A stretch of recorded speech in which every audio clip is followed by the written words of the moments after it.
बिहार को फिर से ज्ञान की भूमि के तौर पर स्थापित किया जाएगा। बाकी आप हमसे कुछ भी गलती हो सकती है, मैं आपको सामने से कह रहा हूं कि सबसे ज्यादा मेरा बकिया उधेड़ी है। नीतीश कुमार अपना फोन का रिकॉर्ड जारी करे, कम से कम 3-4 बार हमसे बात किया। जैसे कांग्रेस सिरे से बिहार में खत्म हो गई, लालू और नीतीश का कुछ भी हो, भाजपा यहाँ सिरे से खत्म हो जाएगी। नेतृत्व देश में पहली बार, ये घोषणा हमको 2 को करनी है, लेकिन आपने सवाल उठाया है, उसके बाद जारी ये भी करेंगे कि सीएम कौन होगा। सबसे बड़ी विभीषिका है आपको कुछ नहीं समझ है। प्रयास हम तब शुरू किए हैं जब ऊपर वाले की मर्जी हुई है। हम 1% है, ऊपर वाला 99% है। यात्रा शुरू किया था सब जब यहाँ के नेताओं ने, कब शुरू हुआ कब खत्म हुआ पता ही नहीं। तो 1 साल में पलायन के रोकने का पूरा खाका बिहार के जनता के सामने रखा जाएगा। आप 20 लोगों के अगर काउंसिल है तो 5 लोग उसमें आपको मुसलमान देख सकते हैं। लोगों ने ये करके दिखाया है कि बिहार में आपको राजनीति करने के लिए बाहुबल नहीं चाहिए। दूसरी करूंगा, लोगों ने कहा अभी तो कह न रहे, देखिएगा यही बनेंगे। मैं उसको चुनौती दे रहा हूं कि इसमें 7 दिन रहकर पैदल चल के दिखाओ। गरीब को पैसा देकर लड़ाने की बात कर रहे हैं तो आपको गलत लग रहा है, और आप पैसा लेकर चुनाव लड़ाते हैं तो आप सही अपने को बता रहे हैं। तो हम और पूरे बिहार को 4 अधिकारी मिलकर चला रहे हैं। ना भाजपा के जो अध्यक्ष बने हैं, बिहार के किसी गांव में चल के खड़ा हो जाए, उसमें से 10% आदमी भी नहीं कह सकता है ये आदमी कौन है। के पैमाने पर दूसरे नाकाबिल कैसे हो जाए? हमने तो किसी को, जन सुराज का जो अध्यक्ष बनेगा उसको खड़ा कर दीजिए, और 5 के सामने उसकी काबिलियत, उसका डिग्री, समाज में नजरिया, और किसी भी विषय पर आप उससे बहस करा लीजिए, खुद तय कर लीजिए कि उसमें काबिल को। कि अगर जो व्यक्ति जन सुराज के टिकट पर चुनाव लड़ेगा उसको ये एफिडेविट साइन करके देना पड़ेगा। लीगल मौली में चुनाव हुआ, माई समीकरण की बात करने वाले आरजेडी वालों ने बीमा भारती जी को वहाँ उम्मीदवार बनाया। जन सुराज कुछ और नहीं बल्कि वन मैन शो है। इस आरोप पर प्रशांत किशोर क्या जवाब देंगे? देखिए, व्यापारी हैं, सामान बेचने आए हैं।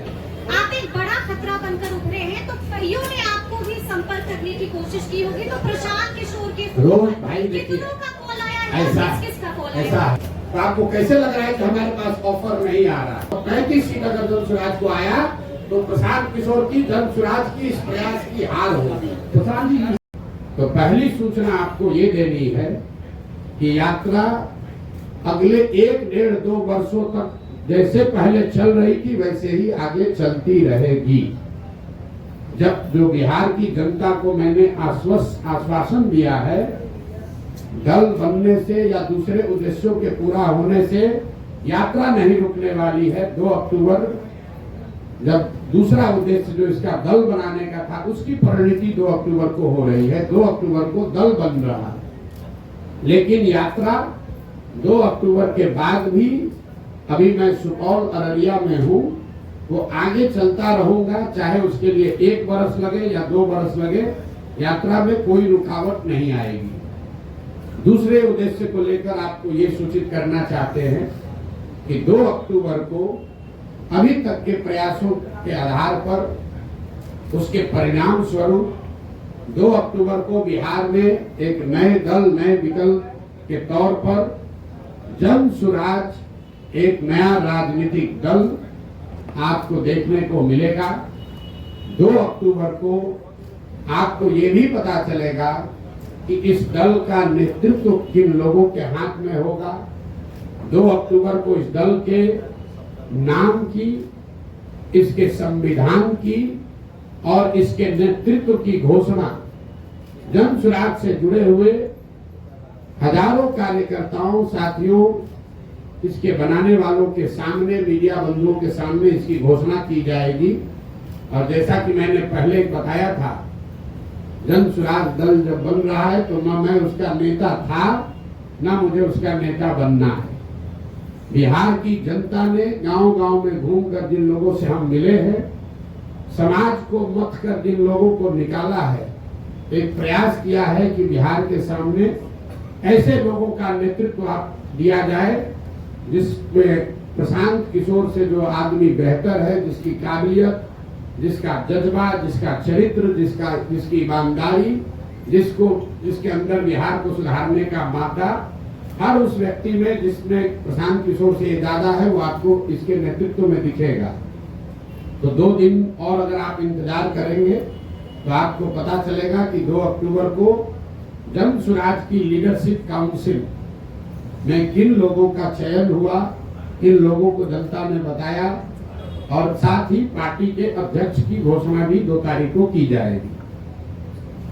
जो मैंने विकास की योजना जारी करने की बात कही है, हर पंचायत की योजना जारी करने की बात कही है, वो इसका तीसरा पड़ाव है जो फरवरी या मार्च में, उस काम को फरवरी मार्च तक पूरा कर लिया जाएगा और पटना के गांधी मैदान से आपके सामने, आपके माध्यम से जनता के सामने, बिहार की जनता के सामने बिहार के अगले 10 साल के विकास का, बिहार के हर पंचायत के विकास का मॉडल और पूरा खाका यहाँ पर रखा जाएगा, जिसमें हम सिर्फ आपको ये नहीं बताएंगे कि बिहार से पलायन रुक जाएगा, आपको ये भी बताया जाएगा कि वो पलायन को कैसे रोका जा सकता है, ताकि उस योजना को आप पढ़ें, उसको देखें, उस पर चर्चा करें, उस पर सवाल उठाएं, और अगर आपको उस योजना में विश्वसनीयता दिखे तभी उसको आप अपनाएं। तो ये फरवरी के अंत या मार्च के पहले हफ्ते में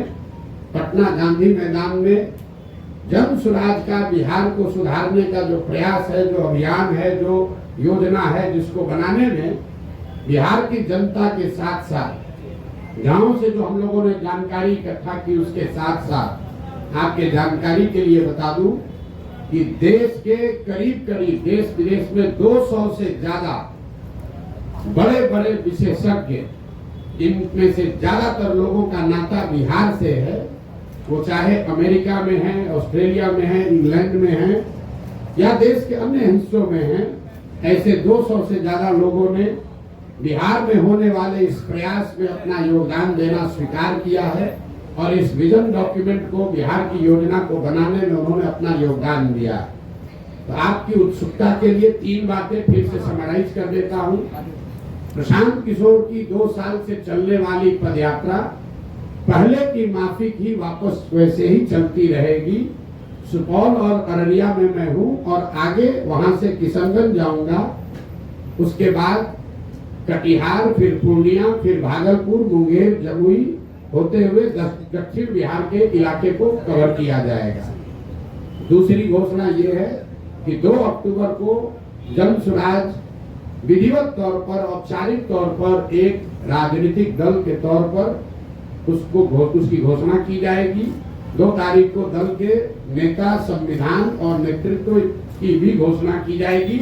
उनसे आपको मुखातिब भी कराया जाएगा ताकि आप उनसे सवाल कर सके, उनकी पृष्ठभूमि की जांच कर सके, और अगर उसमें कोई गलती व्यक्ति आ जाए तो बिल्कुल उस पर टीका टिप्पणी भी करे और हमसे सवाल भी उठाए।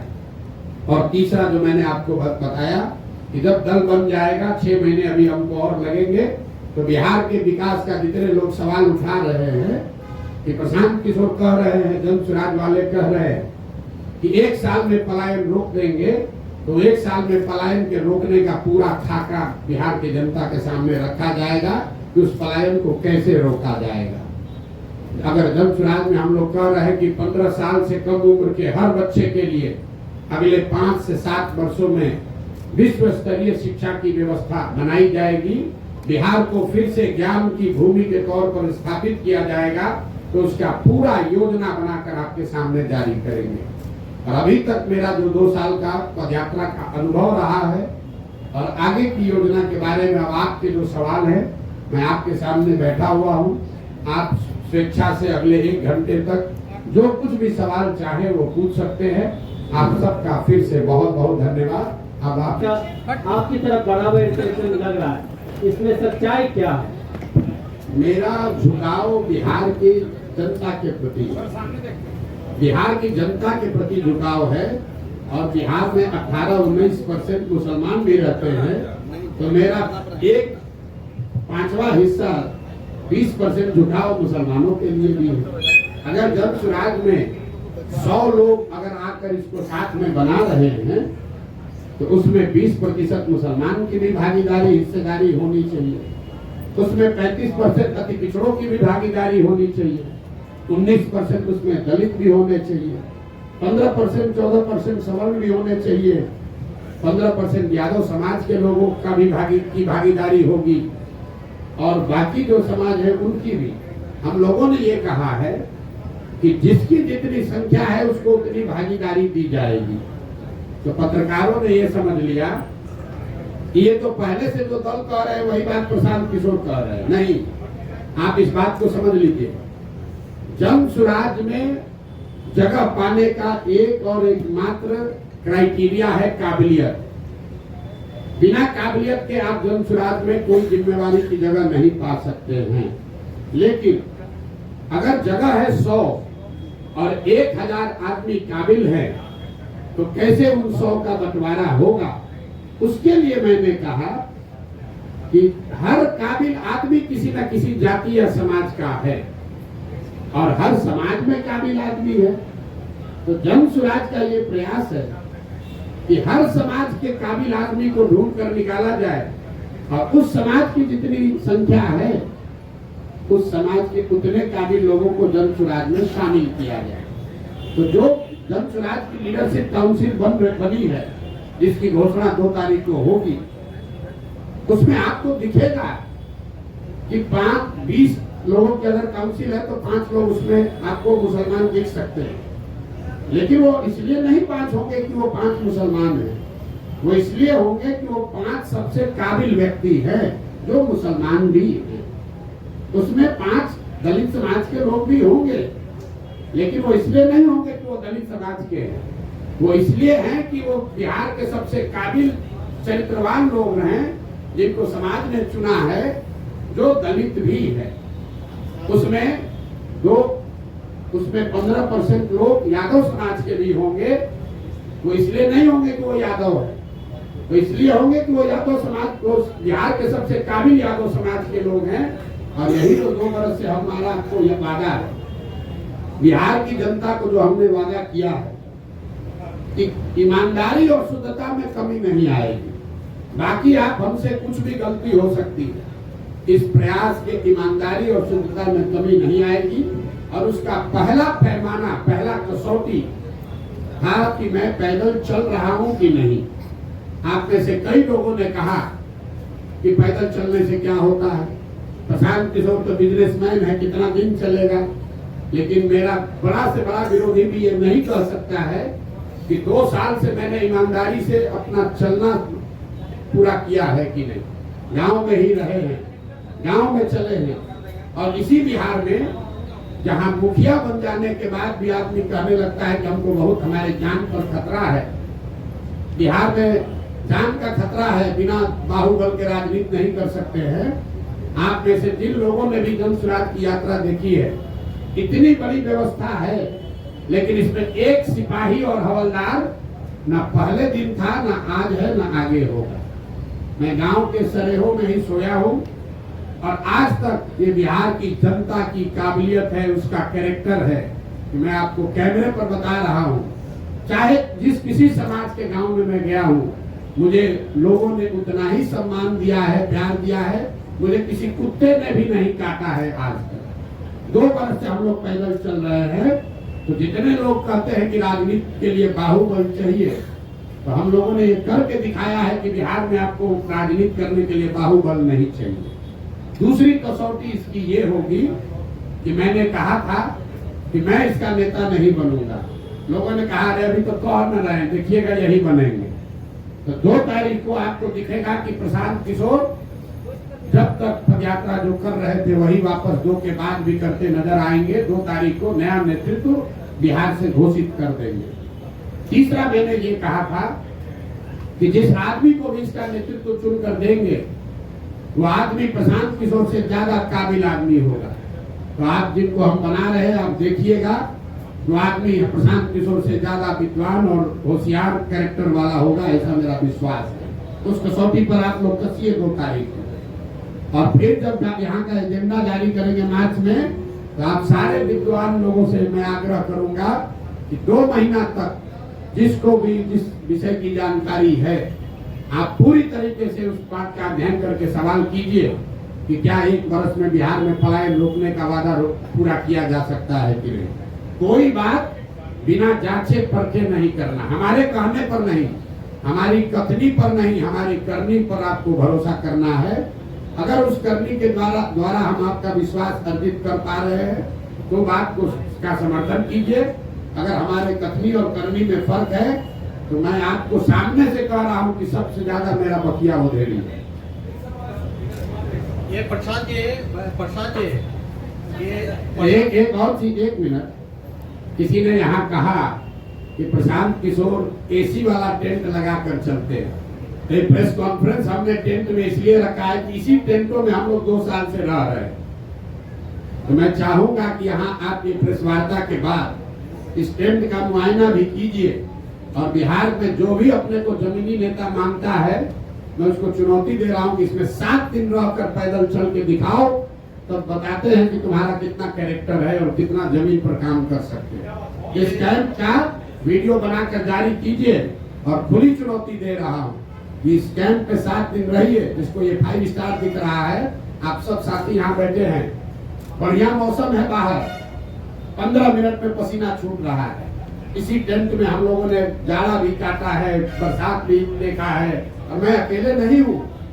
2500 बिहार के बच्चे, 2500 बिहार के बच्चे ऐसे 20 कैंपों में बिहार में रह रहे हैं, इसी कठिन परिस्थिति में रह रहे हैं, गांव गांव जा रहे हैं। और हम लोगों ने 50 बच्चों के साथ शुरू किया था। आज 2500 पदयात्री, उनका प्रयास, उनका परिश्रम, उन पदयात्रियों का संकल्प प्रशांत किशोर से ज्यादा है। क्योंकि प्रशांत किशोर तो फिर भी मीडिया में आ रहे हैं, बोल रहे हैं, उन बच्चों को आप देख नहीं रहे। वो बच्चे नेमलेस हैं, फेसलेस हैं। 2500 बच्चे अपना घर परिवार छोड़कर रात दिन इन कैंपों में रह रहे हैं। और नेता यहाँ पटना में बैठ के कहता है प्रशांत किशोर एसी के टेंट में रहता है। जरा आके रह के देखो 5 दिन। यात्रा शुरू किया था सब जब यहाँ के नेताओं ने, कब शुरू हुआ कब खत्म हुआ पता ही नहीं चला। ये प्रशांत जी, ये प्रशांत जी राजनीतिक रणनीतिकार सलाहकार से आप बिहार की बात किए, उसके बाद जन स्वराज अभियान आपने चलाया, तो आप बता रहे हैं कि नेतृत्व किसी और को सौंपेंगे।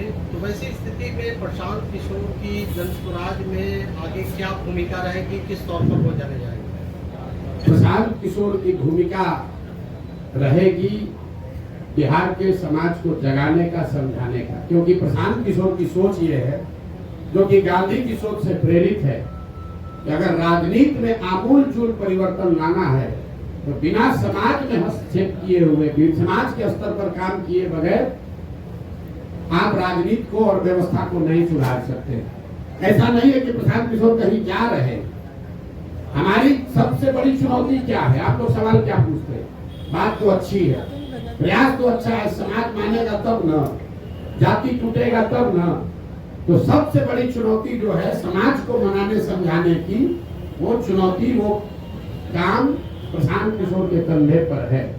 लेकिन अगर समाज मान जाए तो उसके सामने अच्छे व्यक्तियों का विकल्प हो, वो भी जरूरी है। अच्छे व्यक्तियों का विकल्प हम आपको सामने दे रहे हैं, लेकिन समाज को जगाने का, समझाने का जो काम है, दुरूह काम है, वो काम प्रशांत किशोर का है और उसी भूमिका में हम आगे भी रहेंगे। देखिए, एक अंतिम बात इस पर कहती है, गांधी जी, महात्मा गांधी देश में कांग्रेस में सिर्फ एक ही बार जीवन में अध्यक्ष बने। गांधी जी जीवन भर कांग्रेस के अध्यक्ष नहीं थे, लेकिन इसका मतलब नहीं है कि गांधी जी का कांग्रेस पर प्रभाव नहीं था। ऐसा नहीं है कि गांधी जी कांग्रेस के अध्यक्ष रहे और जब अध्यक्ष नहीं रहे तो कांग्रेस और आजादी की लड़ाई छोड़कर दूसरे के हवाले करके चले गए। उन्होंने लेकिन ये जरूरी है कि सिर्फ एक आदमी से नहीं होगा। और प्रशांत किशोर बिहार का एकमात्र काबिल आदमी नहीं है। इस मूल भावना जन स्वराज की यही है कि पिछले 30 वर्ष में सिर्फ 1200 परिवार के लोगों ने बिहार की राजनीति को कब्जा कर रखा है। 3.5 करोड़ परिवार बिहार में रहते हैं। तो जन स्वराज का ये अभियान है, जहां ये हम बता रहे हैं कि आप गरीब हैं, अमीर हैं, अगड़े हैं, पिछड़े हैं, हिंदू हैं, मुसलमान हैं, दलित हैं, पैसा नहीं है, आपके पिताजी विधायक मंत्री नहीं है, आप उसका चिंता मत कीजिए। अगर आपके पास जज्बा है, बिहार को सुधारने की इच्छा है, सपना है, तो आइए इस व्यवस्था से जुड़िए। पैसे का चिंता, चुनाव लड़ने लड़ाने रणनीति का चिंता प्रशांत किशोर और जन सुराज पर छोड़िए। हमने ये कहा है, लोग कह रहा है कि कैसे किस आधार पर कह रहे हैं कि गरीब से गरीब आदमी को पैसा देकर लड़ाएंगे। मेरे भाई, गरीब को पैसा देकर लड़ाने की बात कर रहे हैं तो आपको गलत लग रहा है, और आप पैसा लेकर चुनाव लड़ाते हैं तो आप सही अपने को बता रहे हैं। तो हम बिहार की जनता को छोड़ते हैं कि किसका विकल्प सही है। जो लोग पैसा लेकर टिकट देते हैं, चुनाव लड़ाते हैं, उनका विकल्प अच्छा है कि जन सुराज जो कि कह रहा है कि गरीब से गरीब आदमी भी ईमानदार है तो उसको लड़ाने का खर्चा समाज से जमा करके जन सुराज देगा, ताकि किसी नेता को वोट खरीदने के लिए ये पैसा न खर्च करना पड़े। किसी नेता के पास ये करने का आधार न हो कि हमने चुनाव में 5 करोड़ रुपया खर्चा किया इसलिए हम चोरी करेंगे, इसलिए हमको ठेका चाहिए। इसलिए जन सुराज में घोषणा है कि आपको गाड़ी में ही अपना लगाना है। हमारी गाड़ियां चल रही है जन सुराज की, लोग कह रहे हैं इतना पैसा कहाँ से आ रहा है। गाड़ियां इसलिए चल रही है कि आप समाज से पैसा वसूली मत करो, गाड़ी हम दे रहे हैं, तुम काम करो। अगर आप खेत में मजदूर हैं, अति पिछड़ा समाज के हैं, दलित हैं, सवर्ण समाज के हैं, गरीब हैं, आपके पास क्षमता है, आप राजनीति नहीं कर पाते हैं क्योंकि आपके पास पैसा नहीं है। आपको घर में मजदूरी करनी है, अपने बच्चों का पेट पालना है, आप में क्षमता ज्यादा है लेकिन आप राजनीति नहीं कर सकते। जन सुराज कह रहा है तुम राजनीति करना चाहते हो, हम साधन देते हैं, राजनीति करो, ताकि ये परिवारों का दबदबा खत्म हो। धर्म के आधार पर, जात के आधार पर जो लोग ठेकेदारी कर रहे हैं, ठेकेदारी कर रहे हैं, इनका वर्चस्व खत्म किया जाए। प्रशांत जी, आप अच्छे वक्ता है, अच्छे सामाजिक कार्यकर्ता हम लोग देख रहे हैं, चौथा आंदोलन में है, जेपी के बाद हमें लगता है कि आप कुछ कीजिएगा बिहार। ये बताइए नीतीश जी में क्या खूबी और खराबी हो गई जो आप लोग कुछ छोड़ दिए, और अभी तो लाए थे उसको? नहीं, नीतीश जी को हम नहीं लाए थे। नीतीश जी को 2005 में बिहार की जनता लेकर आई थी। आपका ये सवाल ठीक है कि जिस बिहार में हमने नारा दिया बिहार में बाहर हो नीतीश कुमार हो, आज हम उनके विरोध में क्यों खड़े, ये जायज सवाल है। 2000 यहाँ बैठे हुए हर व्यक्ति और आपके जरिए बिहार की जनता को ये बताना चाहते हैं कि 2014 के नीतीश कुमार और 2024 के नीतीश कुमार में जमीन आसमान का फर्क है। 2014 में जिस नीतीश कुमार की हमने मदद की थी, उसकी छवि बिहार में सुशासन बाबू की है, ऐसे प्रशासक की है जो बिहार को सुधारने के लिए प्रयास कर रहा है। बिहार बहुत अच्छा नहीं हुआ था, लेकिन सुधार की एक प्रक्रिया शुरू हुई थी, लोगों का एक विश्वास बनना शुरू हुआ था कि बिहार में भी शायद सुधार हो जाए। आज जिस नीतीश कुमार का मैं विरोध कर रहा हूँ, वो नीतीश कुमार है जिसके लिए गांव-गांव में लोग कह रहा है कि भैया बिहार में लालू का जंगल राज, अपराधियों का जंगल राज देखे थे, ये नीतीश का जो राज है ये अधिकारियों का जंगल राज। यहाँ बैठा हुआ हर पत्रकार जानता है कि ये पूरी व्यवस्था, पूरा सरकार चंद अधिकारी, कोई विधायक मंत्री भी नहीं चला रहा है। आपको कैमरे पर कह रहे हैं, कोई विधायक मंत्री नहीं चला रहा है, चंद अधिकारी, वो भी सेवानिवृत्त अधिकारी सलाहकार बनकर बैठ गए और पूरे 13 करोड़ लोगों के भाग्य विधाता बनकर बैठ गए हैं। ना वो उनका नौकरी है, नौकरी से रिटायर हो चुके हैं, जनता ने उनको चुना नहीं है, और पूरे बिहार को 4 अधिकारी मिलकर चला रहे हैं। नाम आपको पता है, नाम लेकर हम उनको ग्लोरीफाइड नहीं कर रहे, लेकिन आपके जरिए जरूर बताना चाह रहे हैं कि 13 करोड़ बिहार के लोगों का भविष्य सेवानिवृत्त 4 अधिकारी मिलकर नहीं तय कर सकते हैं। बिहार की जनता को इतना मूर्ख मत समझिए, चुनाव आने दीजिए, कोई नहीं बचने वाला। प्रशांत जी, एक सवाल है प्रशांत जी, अरे सुन लीजिए, आप, मैंने एक पहलू बताया, तो उस प्रशासक का मैं विरोध कर रहा हूं जिसने पूरे बिहार की जनता का भविष्य 4 सेवानिवृत्त अधिकारियों के हाथ में कर छोड़ दिया है। जिस नीतीश कुमार की 2014 में मैंने मदद की थी, उसमें राजनीतिक मोरालिटी थी। नीतीश कुमार गैसल पश्चिम बंगाल में, आप में से कुछ लोगों को याद होगा, एक रेल दुर्घटना हुई थी।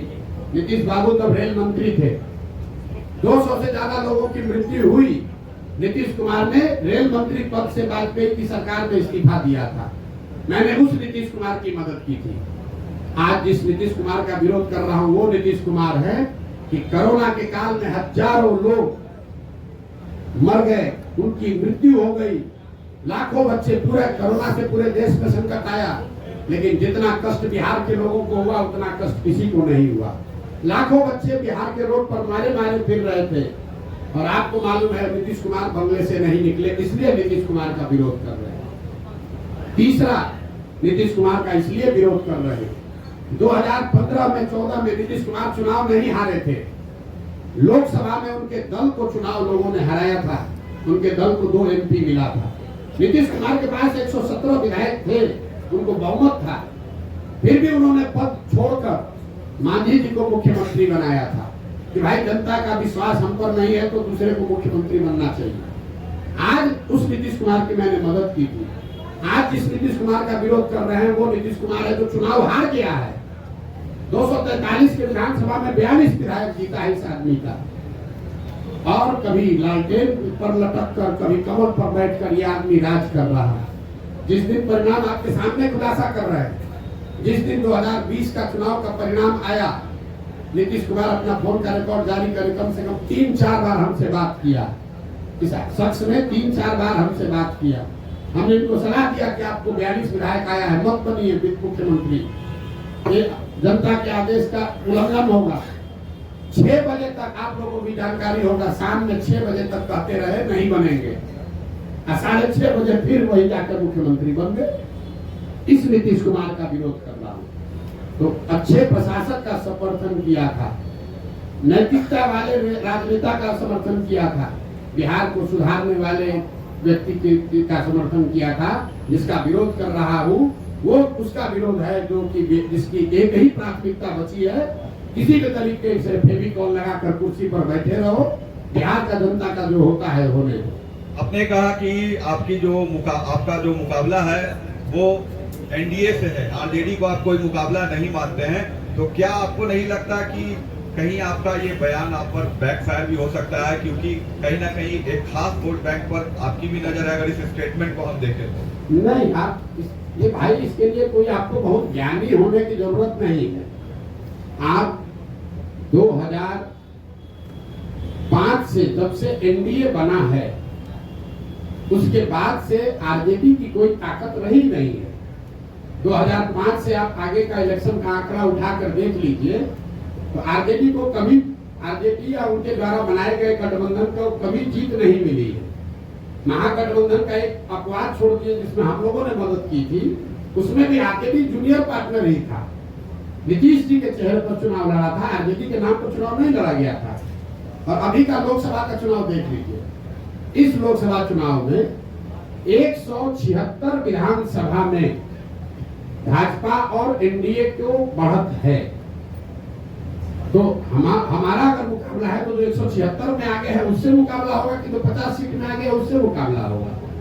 तो ये तो हमारे आकलन का विषय नहीं है, ये तो फैक्ट है। किसने कह दिया आपको? भाई ऐसा है, अब अपने हिसाब से कहिएगा लोकसभा में कितना सीट है आरजेडी को? 2014 में आरजेडी को 5 से कम सीट था, 2014 में 0 सीट था, 2019 में 4 सीट मिला। और आप लोग बता रहे हैं बाप रे कितना बड़ा दल है आरजेडी। आरजेडी, एक बात ध्यान रखिए आप लोग, आरजेडी अपने दम पर, लालू जी से बहुत बड़े नेता है, लेकिन लालू जी अपने दम पर बिहार जीवन में सिर्फ एक ही बार जीते हैं, एक ही बार जीते। दोबारा बिहार की जनता ने लालू जी को बहुमत नहीं दिया है। तो एक बड़ा दल का ढोंगा बिहार के दूसरे कोने में जाकर बताइएगा, हमको मत समझाइए। कितना उनको दम है वो हमको मालूम है। और वो दम का आधार क्या है? दम का आधार यह है 18% मुसलमान, जिसको आप 20 बरस से डरा रहे हैं कि अगर हमको वोट नहीं दोगे तो भाजपा आ जाएगी। आपने मुसलमानों के लिए किया कुछ नहीं, उसको भागीदारी नहीं दी, उसको हिस्सेदारी नहीं दी, उनके बच्चों के पढ़ाई की चिंता नहीं की, उनको लालटेन में किरासन तेल बनाकर जला रहे हो, रोशनी अपने घर में कर रहे हो। उसको अगर हटा दीजिएगा तो कितने लोग बिहार के हैं जो आरजेडी के समर्थन में? आप बता दीजिए, आपको ज्यादा जानकारी है।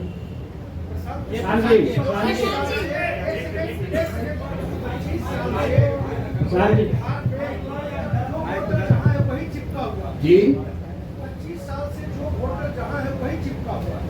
या तो वो लालू जी को वोट दे रहा है या फिर नीतीश जी का वोट या भाजपा को वोट दे रहा है। जातीय कीचड़ में फंसा हुआ इस बिहार को आपको लगता है कि इस जातीय के बीच में अब देखिए आप ही के बयान को दोहरा देते हैं। आपने कहा कि 25 बरस से बिहार का वोटर एक ही जगह चिपका हुआ है। अब आंकड़ों से बिल्कुल ये उलट बात आप कह रहे हैं। 2014 से पहले भाजपा यहाँ पर कोई उसका वजूद नहीं था।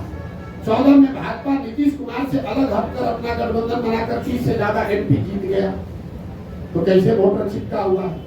84 में इसी बिहार की जनता ने कांग्रेस को पूर्ण बहुमत दिया, 89 में जनता दल को जिताया, 95 में लालू यादव को जिताया, 2000 के बाद लालू जी और किसी को गठबंधन नहीं दिया, 2014 में मोदी को जिताया, 2019 में 40 में 39 सांसद एनडीए को जिता दिया, इस बार फिर 30 दिया है। और आप कह रहे हैं कि भाजपा वोटर कीचड़ में फंसा हुआ है। अगर कीचड़ में फंसा होता तो लालू जी कांग्रेस 84 के बाद से यहाँ 0 पर कैसे आ जाती? लालू जी 54 में 53 एमपी जीतने वाले 0 पर कैसे आ गए? नीतीश कुमार 25 एमपी के को 2 एमपी पर कैसे जनता ने उतार दिया? आप एक मिनट अरे आइए आपकी बात पर आ रहे हैं। पहले तो अपना जानकारी ठीक कर लीजिए कि बिहार में स्टैटिक है, ये ऊपर से चीजें स्थिर दिखती हैं। समंदर को दूर से देखिएगा तो बड़ा स्थिर दिखेगा, नजदीक जाकर गहराई से देखिएगा तो आपको करंट फील होगा। बिहार वो भूमि है जहां 10 बरस में पूरी राजनीतिक व्यवस्था पीछे बदलती रही है। लालू जी का वर्चस्व 90 के दौर में रहा है, 2000 आते आते लालू जी का वर्चस्व खत्म हो गया। 80 के दौर में कांग्रेस थी, 90 के दौर में लालू थे, 2000 के दौर में नीतीश कुमार हैं, 2010 के दौर में भाजपा मोदी है। हर 10 बरस में परिवर्तन हुआ कि आप उसको देख नहीं रहे। दूसरा आपने कहा जाति पर वोट पड़ा है, तो आप हमको बताइए इस बार 30 को सीट मिला है एनडीए को। ज्यादातर लोगों का आकलन है कि नीतीश कुमार का तो नहीं है, मोदी के नाम पर वोट पड़ा है। आप में से जो समझते हैं कि बिहार का हर आदमी जाति पर ही वोट देता है, तो जरा गिन कर बताइए कि मोदी जी के जाति का कितना आदमी बिहार में रहता है? मोदी के जाति के कितने लोग बिहार में रहते हैं?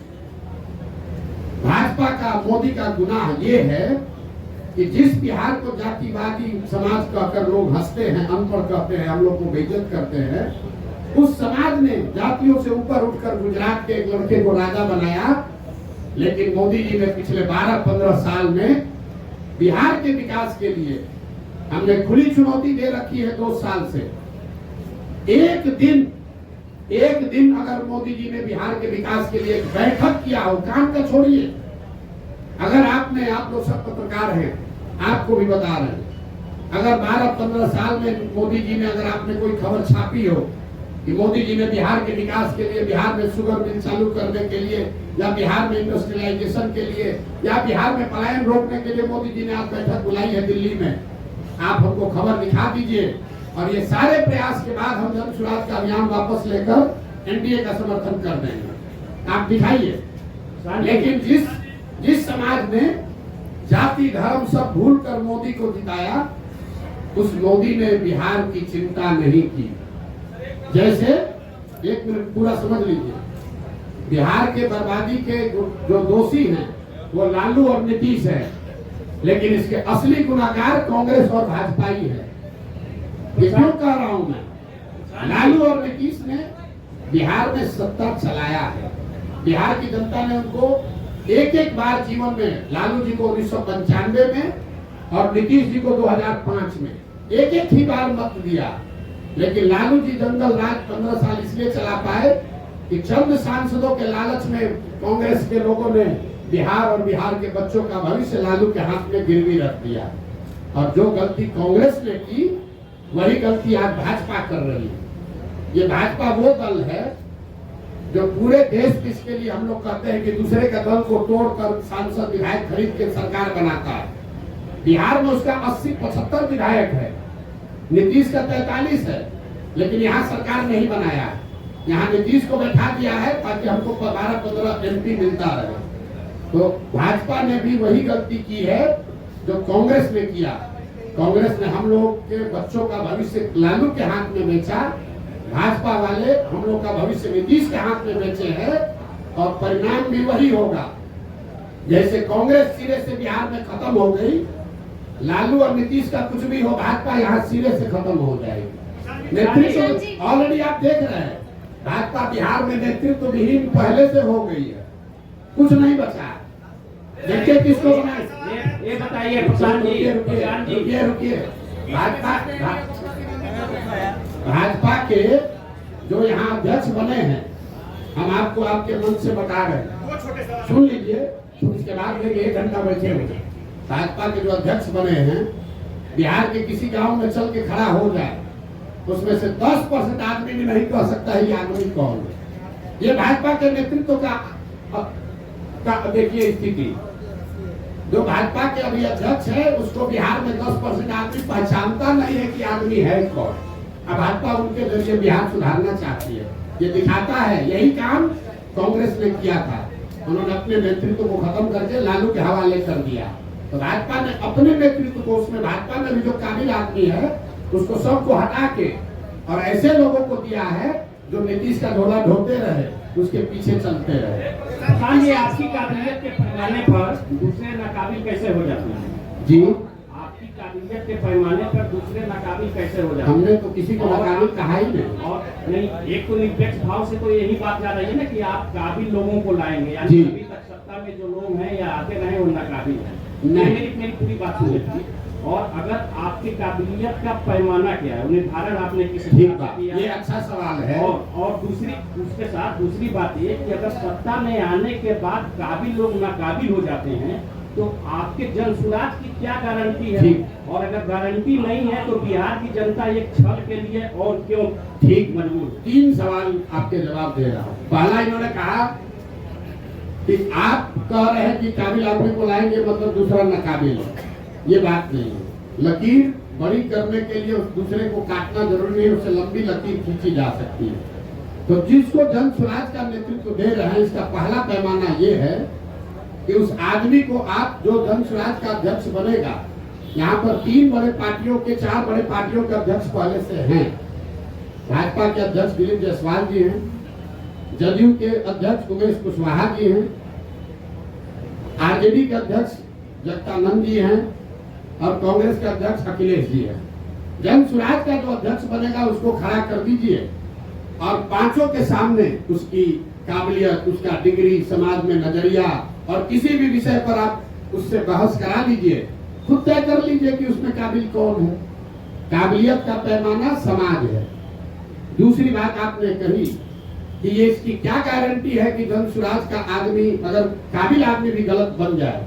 इसीलिए देश में पहली बार, ये घोषणा हमको 2 को करनी है लेकिन आपने सवाल उठाया है, देश में पहली बार किसी राजनीतिक दल ने अपने संविधान में ये लिखा है, राइट टू रिकॉल, कि अगर जो व्यक्ति जन स्वराज के टिकट पर चुनाव लड़ेगा उसको ये एफिडेविट साइन करके देना पड़ेगा लीगली कि जन स्वराज के संस्थापक सदस्य उस विधानसभा क्षेत्र के 1 तिहाई जन स्वराज के संस्थापक सदस्यों ने अगर आपके खिलाफ अविश्वास प्रस्ताव ला दिया और फिर वहां वोटिंग हुई और जन स्वराज के संस्थापक सदस्यों में आपने अगर अपना विश्वास खो दिया तो आपको रिजाइन करना पड़ेगा। ये एफिडेविट देने के बाद ही आप जन स्वराज से लड़ पाएंगे। इस बात को हम लोग जन स्वराज अपने संविधान में लिख रहा है। तीसरा और अंतिम सवाल कि जन स्वराज पर भरोसा क्यों करें? ठीक बात है, ये अच्छा सवाल है। जन स्वराज पर भरोसा इसलिए करें कि पहले से जो लोग यहाँ पर हैं वो एक्सपायर मेडिसिन है। आपने उसको जांच लिया, परख लिया, जानते हैं कि ये दवा काम नहीं करती। मान लीजिए कि आपके घर में कोई बीमार पड़ गया, भगवान न करे, और उसको कोई ऐसी बीमारी हो गई कि सुधर ही नहीं रही है। डॉक्टर ने दवा दिया, हर तरह का दवा दे दिया, वो सुधर नहीं रहा है। आपने कहा डॉक्टर साहब इससे क्या होगा, अब तो नहीं सुधर रहा है। डॉक्टर ने कहा भाई एक नई दवा आई है, उसका पूरा प्रमाण तो नहीं है, लेकिन 20% 40% संभावना है ठीक हो सकती है, लेकिन कुछ खतरा भी हो सकता है। आपका अगर आदेश हो, अगर आप सहमत हो तो हम एक बार ट्राई करके देखते हैं। आप क्या कहिएगा? अपने परिजन को बचाने के लिए आप क्या कहिएगा कि जो 3 दवा जिसको आपने ट्राई कर लिया, जिसका फायदा नहीं हुआ, उसी पर रखिएगा, या कहिएगा कि ना भाई इतना डॉक्टर साहब 20% संभावना है, लेकिन नया दवा आया है, इसको ट्राई कीजिए, शायद हमारी किस्मत, दुआ, भगवान का आशीर्वाद शायद लग जाए। तो जन सुराज जो 3 जिन दलों से हम लड़ रहे हैं, वो एक्सपायर मेडिसिन है। जनता ने उसको 30 बरस देख लिया, परख लिया, जान लिया, ये नहीं सुधार सकता है। जन सुराज नया प्रयास है, इससे सुधार हो भी सकता है, शायद नहीं भी हो सकता, लेकिन शायद हो भी सकता है। तो ऊपर वाले की दुआ रही तो निश्चित तौर पर बिहार की जनता वो रिस्क लेगी। और एक अंतिम बात, हमारा अपना मानना है कि सबके जीवन में कभी न कभी सवेरा आना है। बिहार के 13 करोड़ जनता के भविष्य में भी कभी न कभी तो सुधार भगवान ने, ऊपर वाले ने लिखा होगा। हम लोग तो निमित्त मात्र हैं। हम तो पहले भी ये हमको समझ थी, हमने पहले प्रयास क्यों नहीं किया? प्रयास हम तब शुरू किए हैं जब ऊपर वाले की मर्जी हुई है। हम 1% है, ऊपर वाला 99% है। मेरा ये विश्वास है कि 13 करोड़ बिहार के लोगों का जीवन भी कभी सुधरना भगवान ने तय किया होगा, और शायद जन सुराज वो निमित्त है, वो रास्ता है जिसके जरिए वो सुधार हो पाएगा। मेरे दो छोटे उनके भी 2 छोटे हैं, आपके भी 2 छोटे हैं।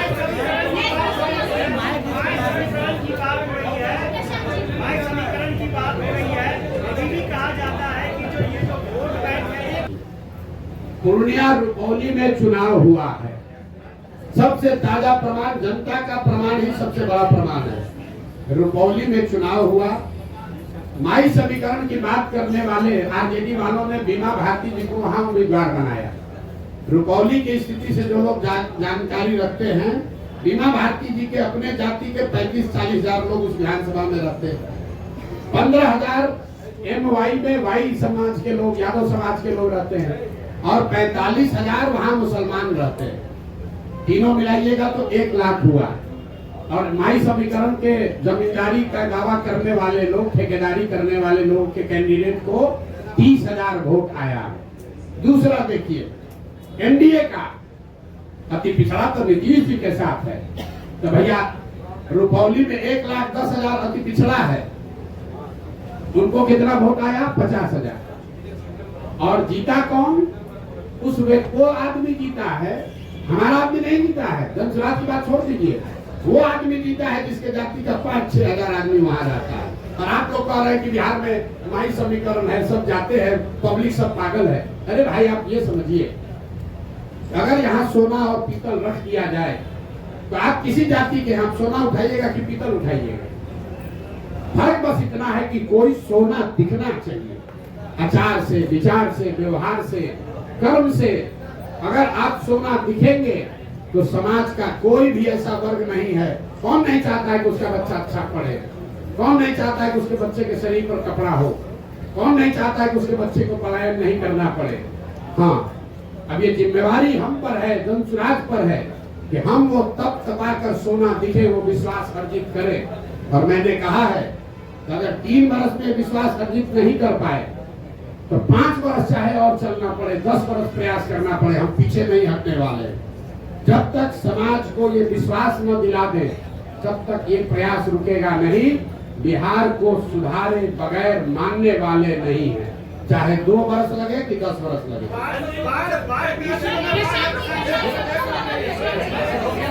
बोलिए बोलिए बोलिए बोलिए। क्या? पीके जियो डीओ क्या होता है? मेरे भाई, बिहार कहाँ से कहाँ सवाल आप करते हैं। हमने दल नहीं बनाया है, हम पूरी बात अपनी बिहार के लिए जो हमने काम। और जब संयुक्त राष्ट्र संघ में बुलंदी पर थे, जब वहाँ बुलंदी पर थे 35 वर्ष के उम्र में संयुक्त राष्ट्र संघ में मुकाम हासिल कर लिए, तब हमने उसको छोड़ा और छोड़कर 10 वर्ष जो काम किया, जिसको आप चुनावी रणनीतिकार प्रबंधन करते हैं, 2011 से 2021। और जब हम उस काम में चुनावी प्रबंधन रणनीतिकार जिसको आप कहते हैं उसमें बुलंदी पर थे, तो 2021 में उस काम को छोड़ दिए। अब मेरे अगले 10 साल का जीवन का एक ही लक्ष्य है, बिहार को देश के 10 अग्रणी राज्यों में शामिल कराना है। चाहे उसके लिए जो कुछ भी करना पड़े। हम देश, दुनिया, विश्व नहीं देख रहे हैं, एक ही चीज देख रहे हैं, बिहार की समस्या, बिहार के बच्चे, बिहार की पलायन, बिहार की अशिक्षा। और जैसा मैंने आपको कहा, आप चुनाव देख रहे हैं, मैं देख रहा हूं कि जब तक ये नहीं सुधरेगा तब तक बिहार में ही प्रशांत किशोर को इसी तरह से प्रयास करते रहना। प्रशांत जी, मेरे 2 सवाल है। मेरा 2 सवाल है। विपक्ष आप पर कई तरह के आरोप लगाता है, जिसमें से एक आरोप ये है कि जनसुराज कुछ और नहीं बल्कि वन मैन शो है। इस आरोप पर प्रशांत किशोर क्या जवाब देंगे? देखिए, कम से कम विपक्ष वाले या पक्ष वाले आरोप लगाना शुरू तो कर रहे हैं। जब हमने अभियान शुरू किया था तो कहता था ये है कौन, प्रशांत किशोर कौन है। किसी ने हमको व्यापारी कहा, तो हमने मंच पर कहा, कैमरे के सामने कहा, हाँ व्यापारी हैं, सामान बेचने आए हैं, अपना विचार बेचने आए हैं, लोगों को माथा पर टोकरी लेकर घर घर घूम रहे हैं, ये विचार बेच रहे हैं कि जाति धर्म नाली गली का छोड़ो, अपने बच्चों की चिंता करो, ये विचार बेचने आए हैं। तो ये तो मान रहा है ना विपक्ष वाला कि प्रशांत किशोर को बेचने आता है।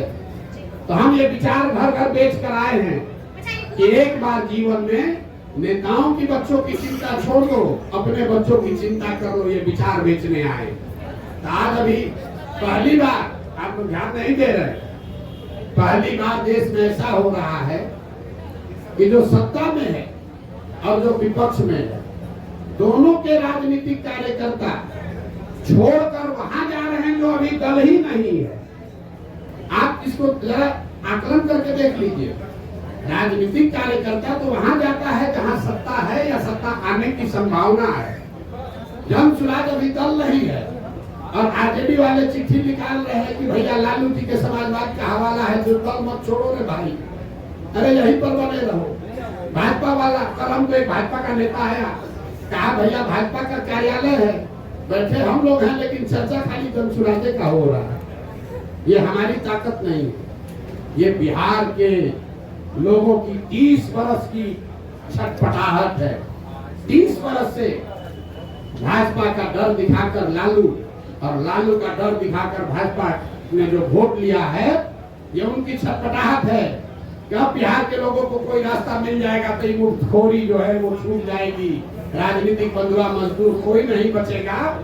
यही अभियान है, इसीलिए छटपटाहट और घबराहट। प्रशांत जी, एक बड़ा खतरा बनकर उभरे हैं। छोटा सवाल प्रशांत जी, आप एक बड़ा खतरा बनकर उभरे हैं, तो कईयों ने आपको भी संपर्क करने की कोशिश की होगी, तो प्रशांत किशोर के रोज भाई देखिए, का कॉल आया, किसका कॉल आया? ऐसा है, प्रशांत किशोर को बिहार में प्रयास करने की जरूरत नहीं है हमको लोगों को संपर्क करने के लिए। देश में कौन ऐसा नेता दल है, आप लोग सब पत्रकार हैं, कौन ऐसा दल और नेता है जो सोचेगा कि प्रशांत, नहीं सोचेगा कि प्रशांत किशोर को अपने साथ रख ले। भाई भूमिका हमको चाहे कुछ भी दे, इतना तो जरूर चाहेगा प्रशांत किशोर हमारे साथ रहे। तो यहाँ जब चुटपुटिया नेता को, जिसको 5,000 वोट आ जाता है, वो सौदा कर सकता है, तो आपको कैसे लग रहा है कि हमारे पास ऑफर नहीं आ रहा? हमको लोग प्रलोभन नहीं दे रहे, डर नहीं दिखा रहे, लेकिन हमने जो वादा किया है कि 243 मतलब 243, 242 नहीं होगा।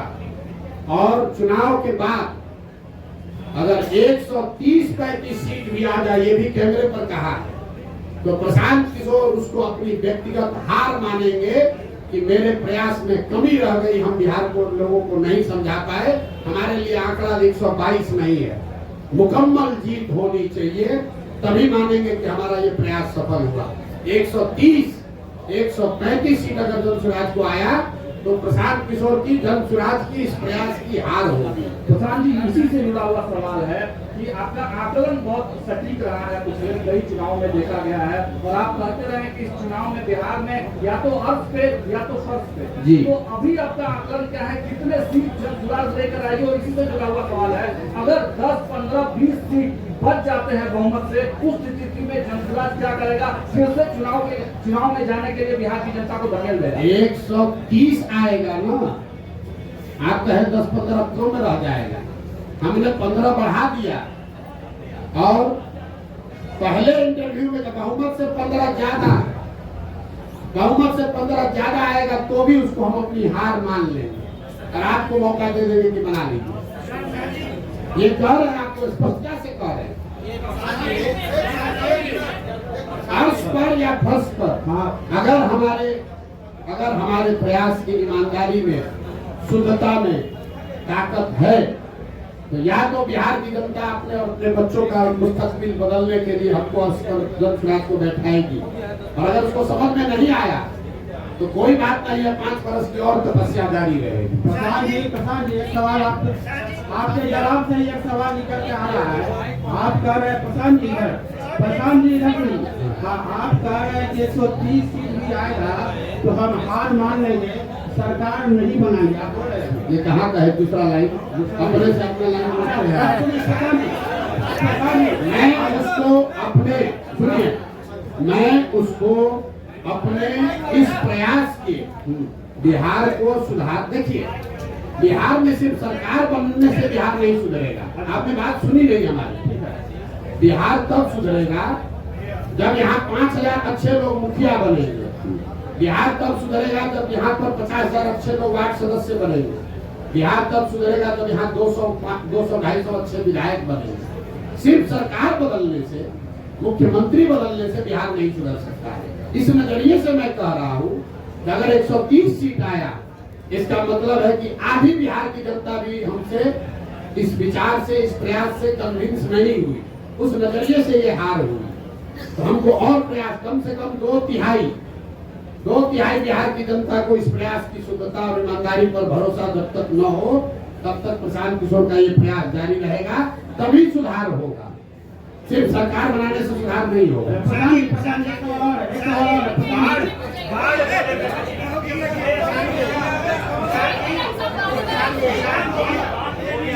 शुरुआत किया तो आपको बताया कि दल होगा, तो आप कहे कौन होगा?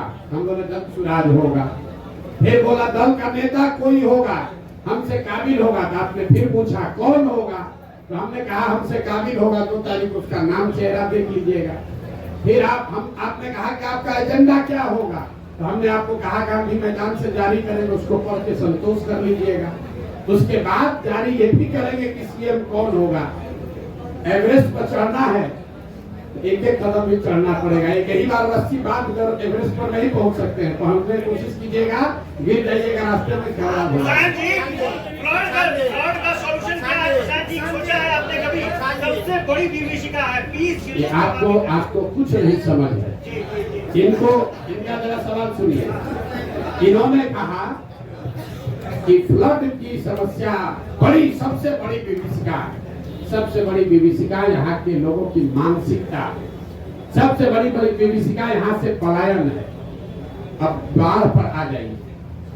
अगर आप ध्यान से देखेंगे, 50% यहाँ जमीन ऐसी है बिहार में जहाँ फ्लड क्या रिस्क है। 30% जमीन ऐसी है जहाँ परमानेंट जल जमाव है, और करीब 25 से 27% ऐसी जमीन है जहाँ सूखा है। अगर आप बिहार को भौगोलिक तरीके से देखेंगे तो जो उत्तर के तराई वाले जिले हैं, चंपारण, पश्चिमी चंपारण, पूर्वी चंपारण, शिवहर, सीतामढ़ी, मधुबनी, दरभंगा, सुपौल, अररिया, किशनगंज, ये जो ऊपर के तराई वाले एरिया हैं, यहाँ पर बाढ़ और बाढ़ के साथ साथ नदियों के कटाव का मामला है। जो मध्य के जिले हैं,